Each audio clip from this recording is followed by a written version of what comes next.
Hello dear student, online technical study में आज हम लोग डीसी मशीन में लॉसेज की बात करेंगे। तो डीसी मशीन की जो लॉसेज हैं उसके बारे में बात करेंगे। डीसी मशीन के लॉसेज के बारे में एग्जाम में क्वेश्चन भी पूछे जाते हैं, विभिन्न प्रकार के क्वेश्चन पूछे जाते हैं। आप लोग ध्यान से लॉसेज को पढ़िएगा, ढेर सारे क्वेश्चन क्लियर होंगे। अभी आप लोगों ने देखा कि कभी कभी आप लोगों ने देखा कि कब ढेर सारे कन्फ्यूजन भी हो जाते हैं लॉसेज में कि कौन सा लॉस किस प्रकार का है, कैसे है। तो आज हम प्रयास करेंगे आपके इन सारे लॉसेज में होने वाले सारे कन्फ्यूजन को दूर करने का प्रयास करेंगे। तो सबसे पहले बात करें लॉसेज। तो लॉस है क्या? एट फर्स्ट लॉस है क्या? लॉस की बात करें हम लोग सबसे पहले, तो लॉस क्या है कि जैसे आपके पास कोई मशीन है, डीसी मशीन या कोई भी प्रकार की, तो हम लोग मशीन डीसी मशीन की बात करें तो डीसी मशीन की जिक्र किया जाए। आपने पावर इनपुट किया डीसी मशीन में, चाहे आप जनरेटर को ले लीजिए या फिर मोटर को ले लीजिए, सेम लॉसेज रहेंगे, आप ध्यान रखिएगा। तो यहाँ पे आपने पावर इनपुट किया, कोई भी पावर इनपुट किया, कोई भी एनर्जी यहाँ से इनपुट किया। तो जब आपने एनर्जी को यहाँ से इनपुट किया और पावर इनपुट किया, यहाँ से मान लिया कि आपने कोई भी पावर, मैकेनिकल पावर इनपुट किया, कोई भी पावर, और यहाँ पे आपको मिला जो है पावर। जैसे कि मान लिया कि आपने यहाँ पे 10 किलोवाट का पावर इनपुट किया है और यहाँ पर आपको मिल रहा है मान लीजिए कि 8 किलोवाट का। आपने क्या देखा कि आपने पावर को 10 किलोवाट इनपुट किया और मिला आपको 8 किलोवाट। तो इसका मतलब है कि 2 किलोवाट यहाँ पर कहीं पे डिस्टर्ब हुआ। तो वही जो 2 किलोवाट पावर डिस्टर्ब हुआ, 2 किलोवाट पावर, यही लॉस, यही आपका लॉस है। और इस लॉस की वजह से आपके मशीन की इफ़िशियंसी जो होती है वह कम हो जाती है। तो आज हम लोग देखते हैं कि हमारी इस मशीन में कितने प्रकार से लॉसेज होते हैं।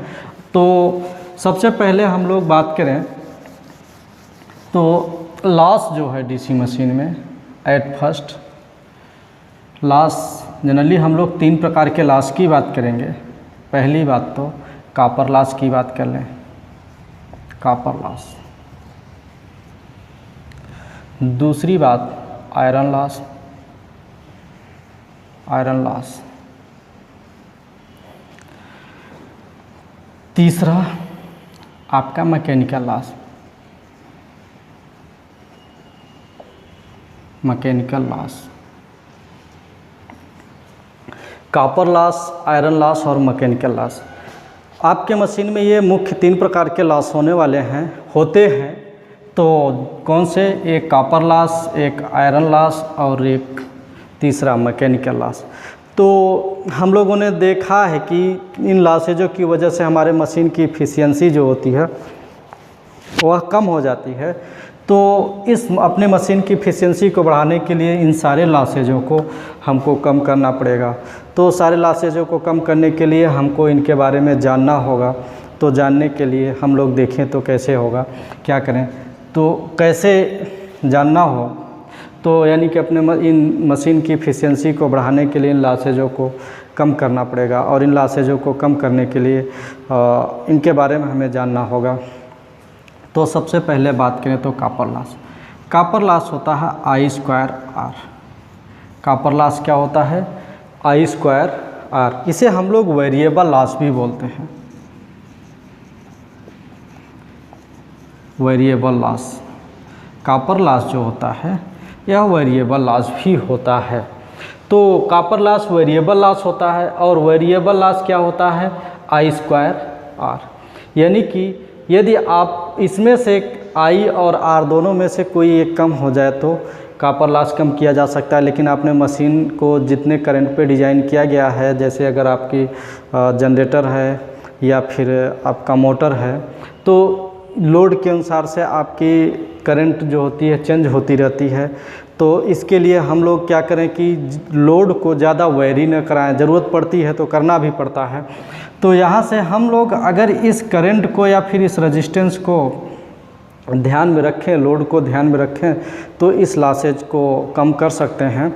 तो कॉपर लॉस और आयरन लॉस हो गया। और यह वेरिएबल लॉस होता है। यह क्या कौन सा लॉस होता है? वेरिएबल लॉस होता है। वेरिएबल लॉस जो होता है, यह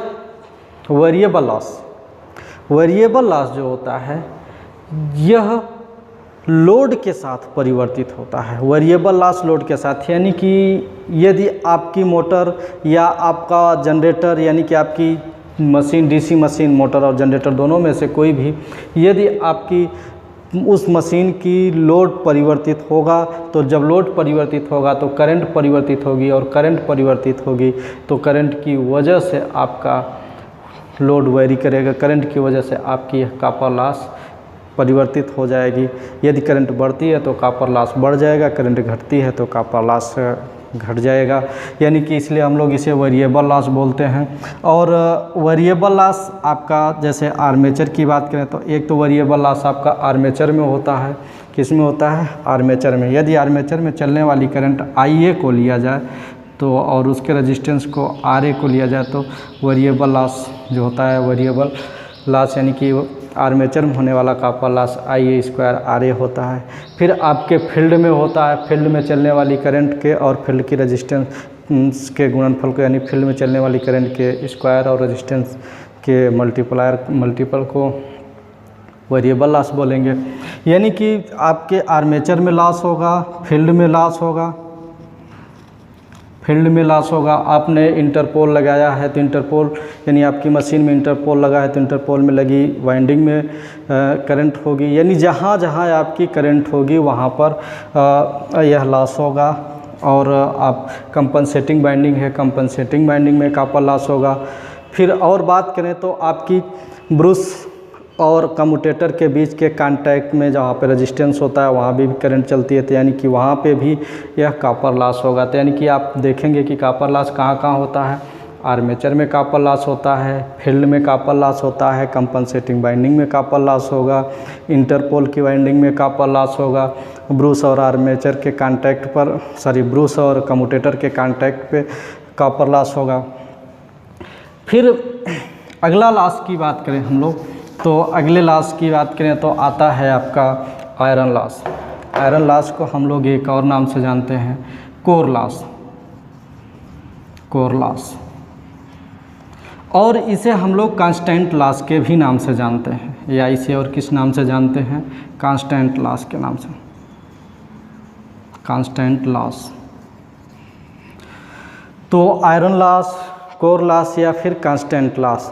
तो कांस्टेंट लॉस, सबसे पहले जाने की है कांस्टेंट लॉस क्यों, इसे कांस्टेंट लॉस क्यों कहते हैं? तो कांस्टेंट लॉस इसलिए कहते हैं क्योंकि यह लोड के साथ परिवर्तित नहीं होता है। तो यानी कि आपका कॉपर लॉस जैसे लोड के साथ परिवर्तित हो जाता है, लेकिन आयरन लॉस जो होता है यह लोड के साथ परिवर्तित नहीं होता है, इसलिए इसे हम लोग कांस्टेंट लॉस के भी नाम से इसे जानते हैं। तो कांस्टेंट लॉस की बात करें तो यह मुख्यतया दो प्रकार का होता है। कांस्टेंट लॉस दो प्रकार का हम लोग जानते हैं इसको, hysteresis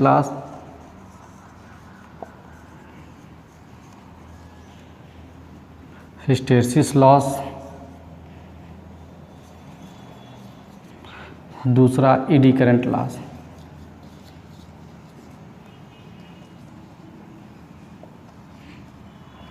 eddy current loss, hysteresis loss और ईडी करंट लॉस। तो सबसे पहले हम लोग बात करें हिस्टैरिसीस लॉस की। तो हिस्टैरिसीस लॉस, यहाँ जैसे आप देख रहे हैं कि आपका, जैसे ये मान लीजिए कि आर्मेचर है, यहाँ पे आपकी दो पोल की, मान लिया कि हमने मशीन लिया है, तो दो पोल की मशीन लिया है। तो दो पोल की मशीन में यहाँ पे जहाँ आर्मेचर है यानी कि कंडक्टर है, मान लिया यहाँ पे आपकी एक कंडक्टर, मान लिया ये पोल N है और ये पोल आपका S है, एक कंडक्टर हो जाए। तो इस कंडक्टर में आप देख रहे हैं कि यहाँ पे एक हम बल रेखा ले लें, तो यानी कि बल रेखा ये इस तरह से आप देख रहे हैं कि क्योंकि बल रेखा नॉर्थ से साउथ की ओर जाती है।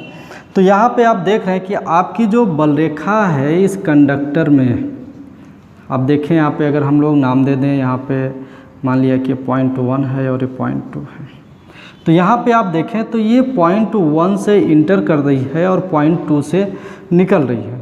और यहाँ पे क्या है, यहाँ पे इस कंडक्टर की बात करें अगले हाफ साइकिल में, तो यहाँ से क्या हो रहा है कि ये 0.2 से, यानी कि सेम है, ये घूम के यहाँ पे आएगा। जब ध्यान रखिए, हाफ साइकिल का मतलब जब ये घूम के यहाँ पर आ रहा है, यानी कि ये और ये कंडक्टर सेम कंडक्टर हैं, ये घूम के इस तरह से जब यहाँ पर आ रहा है, जब ये घूम के इस तरह से यहाँ पे आएगा तो ये जाहिर सी बात है, ये पोर्शन इधर हो जाएगा, ये पोर्शन इधर हो जाएगा।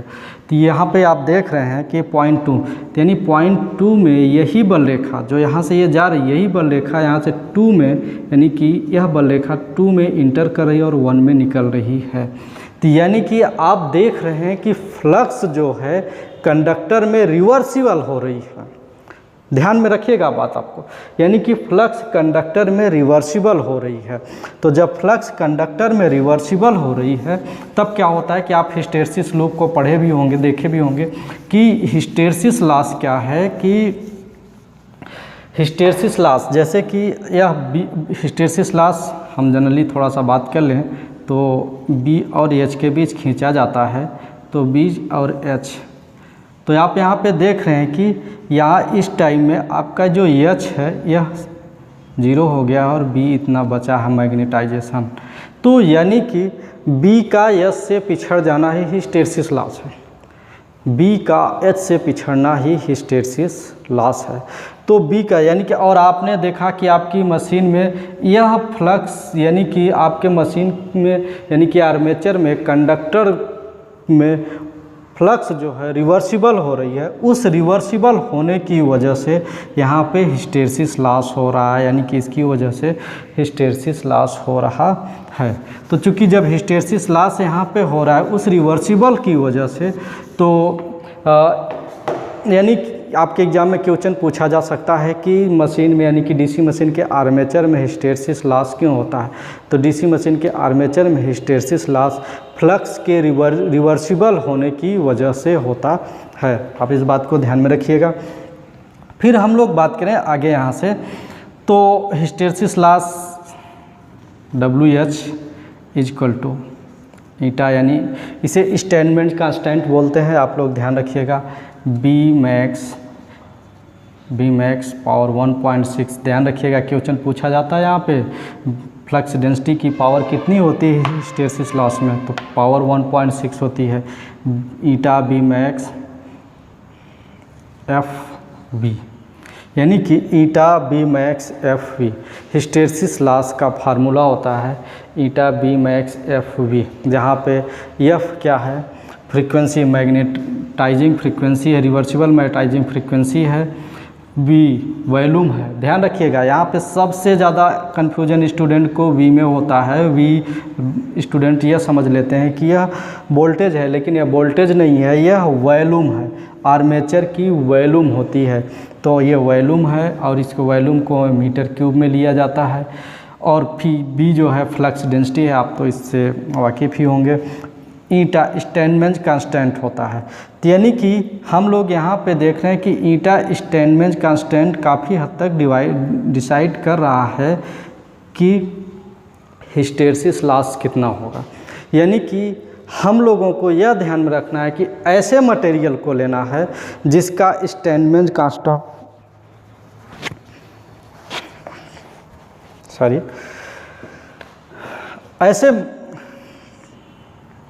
यानी हमें ऐसे मटेरियल को चुनना है, यानी कि जितने भी डीसी मशीन के जो पार्ट होंगे ऐसे मटेरियल को चुनना है जिसका ईटा कम हो। तो इसीलिए हम लोग आर्मेचर को सिलिकॉन स्टील का बनाते हैं। किसका बनाते हैं? Silicon steel. ध्यान रहे, आर्मेचर किसका बनाते हैं? सिलिकॉन स्टील का बनाते हैं। हमने पिछले लेक्चर में आर्मेचर के बारे में बताया है आप लोगों को, वहाँ पे जाके देख लीजिएगा। तो सिलिकॉन स्टील का बनाया जाता है क्योंकि स्टैंडमेंज कांस्टेंट उसका कम होता है। तो इस तरह से हम लोग हिस्टेरेसिस लॉस को कम कर सकते हैं। दूसरी बात आती है एडी करंट लॉस। दूसरी बात ईडी करंट लॉस की आती है। ईडी करंट लॉस यह क्या है?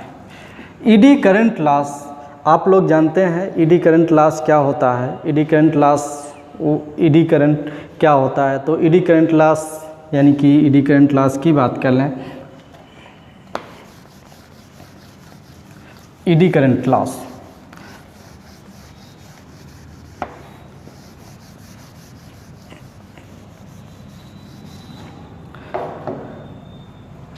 Eddy current loss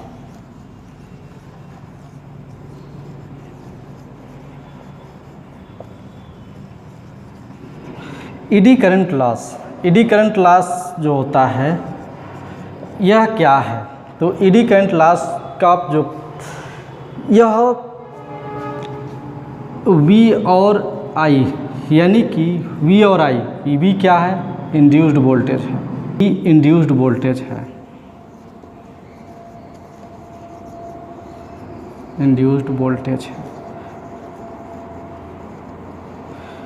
induced voltage है और I क्या है? Eddy current.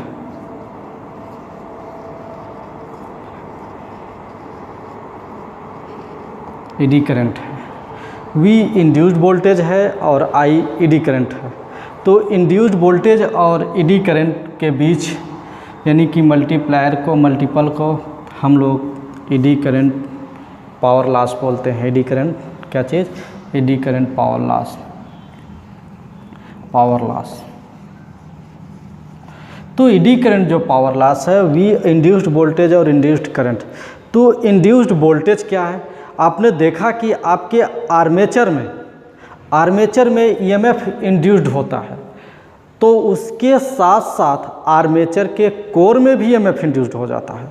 तो जब आर्मेचर के कोर में ईएमएफ इंड्यूस्ड हो जाता है तो उसकी वजह से उस आर्मेचर के कोर में इंड्यूस्ड ईएमएफ की वजह से वहाँ पे ईडी करंट जनरेट हो जाती है I। तो जब वहाँ पे ईडी करंट I जनरेट हो जाती है तो V और I की वजह से ईडी करंट पावर लॉस होता है। तो ईडी करंट पावर लॉस होता है। तो इस ईडी करंट पावर लॉस को ख़त्म करने के लिए, क्या कम करने के लिए हम लोग क्या करें? तो यहाँ से आपने देखा कि ईडी करंट जो पावर लॉस करता है वह अगर इस फार्मूले की बात करें तो WE =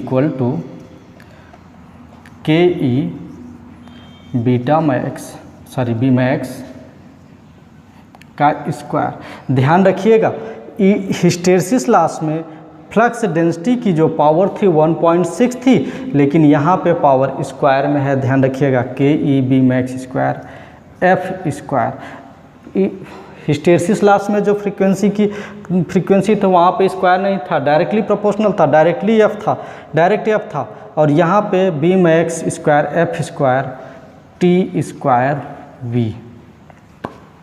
तो यहाँ पे आप देखें ये V क्या है? यहाँ भी V आर्मेचर की यानी कि उस मटेरियल की वॉल्यूम है जिसका बनाया गया हो, तो वॉल्यूम V है। यहाँ पे V वोल्टेज नहीं है, V क्या है? वॉल्यूम है, मीटर क्यूब में है वॉल्यूम।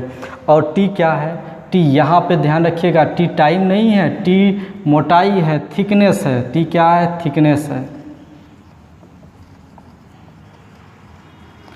T क्या है? थिकनेस है। और F मैग्नेटिक रिवर्सिबल फ्रीक्वेंसी है। क्या है? मैग्नेटिक रिवर्सिबल फ्रीक्वेंसी, यानी यह फ्रीक्वेंसी है।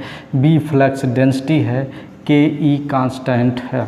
KE डिसाइड करता है, KE भी बहुत हद तक डिसाइड करता है कि उस मटेरियल में यानी कि मशीन के उस पार्ट में कितना ईडी करंट पावर लॉस होगा।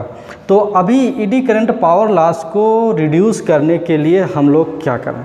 तो ईडी करंट पावर लॉस को रिड्यूस करने के लिए हम लोगों को क्या करना पड़ेगा कि T सबसे पहली बात करें, सबसे इम्पॉर्टेंट है थिकनेस।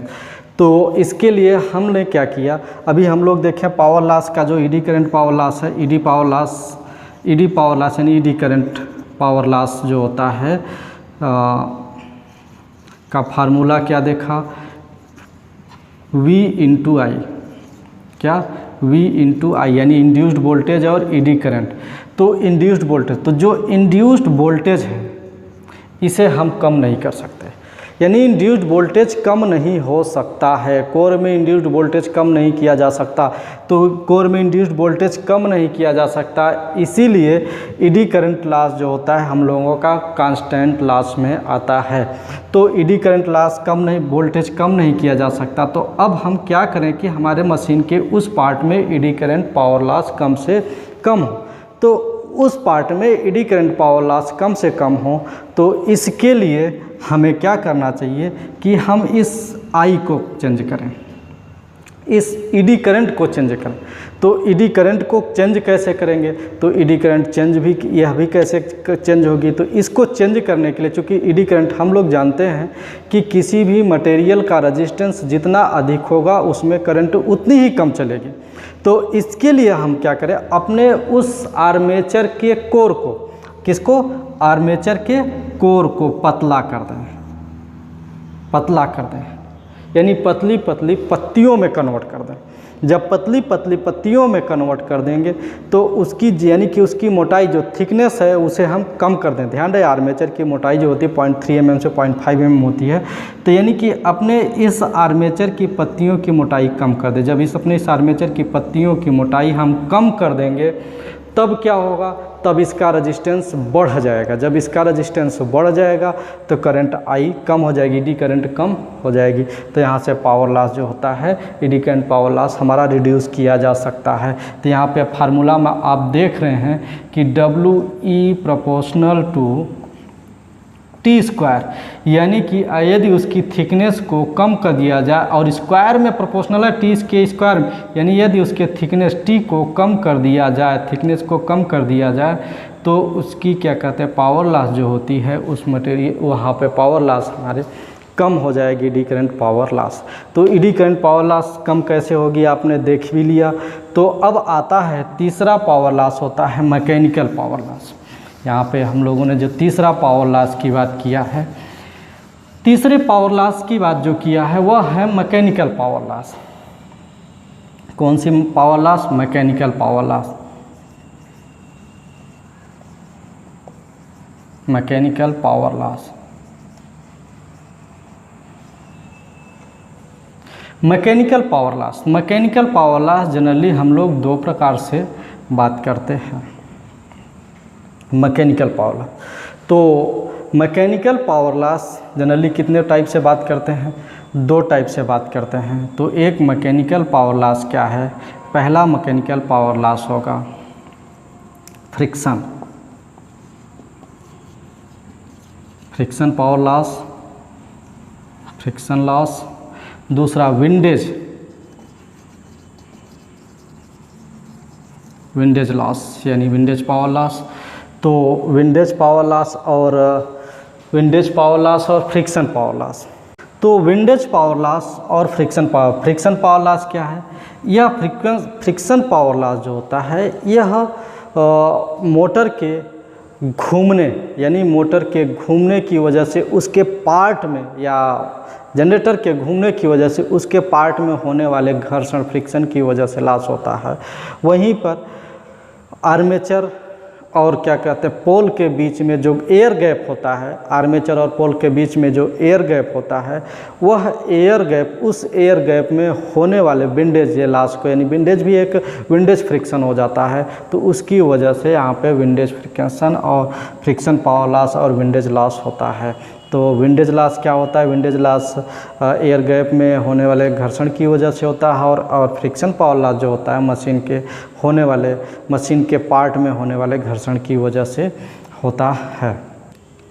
हम लोगों ने लॉसेज के बारे में पढ़ा, लॉसेज कितने प्रकार से होते हैं और लॉसेज को कौन से लॉसेज कितने प्रकार का होता है और कौन सा लॉस होता है, और इन लॉसेजों को कैसे हम लोग दूर कर सकते हैं, इसके बारे में पढ़ा। उम्मीद है आपको समझ में आया होगा। Thank you.